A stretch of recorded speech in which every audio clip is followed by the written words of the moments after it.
रत्नागिरी जिल्हा पोलीस प्रशासन आता मुंबई गोवा महामार्गावर भरधाव धावणाऱ्या वाहनांवर कडक कारवाई करणार आहे।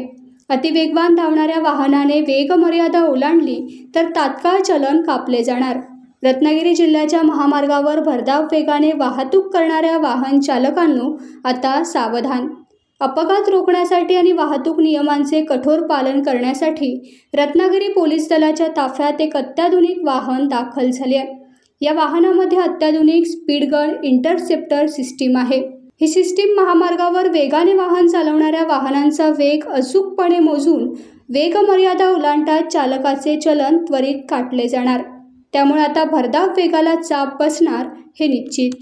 महाराष्ट्र शासनाने रत्नागिरी जिल्हा पोलीस दलाला आपल्याला हे एक नवीन वाहन दिलेलं आहे, ज्याच्यावर स्पीड गन आहे आणि ज्याच्यामुळे आपल्याला रत्नागिरी जिल्ह्यातील जे ॲक्सिडेंट्स आहेत आणि ओव्हर स्पीडिंग आहे अशा वाहनांवर आपल्याला केसेस करण्यात येतील। आणि सर्व नागरिकांना आणि जे कोणी ड्रायव्हर्स आहेत त्यांना आवाहन की सुसाट वेगात जे कोणी ट्रक आणि इतर वाहन ट्रॅक्टर किंवा कार इत्यादी वाहनं चालवत आहेत की त्यांच्यासाठी ही स्पीड गन एक धोक्याची घंटा आहे, जी आपण जर स्पीड लिमिट क्रॉस केली तर आपल्यावर निश्चितपणे चालान करून कारवाई होईल आणि आपण आपला वेग जो आहे रत्नागिरी जिल्ह्यात यापुढे कमी ठेवावा।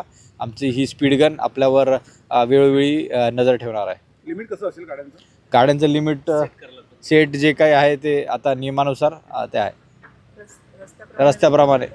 टाइम्स डिजिटलला लाईक करा, शेअर करा, सबस्क्राइब करा आणि बेल आयकॉन दाबायला विसरू नका। Times digital.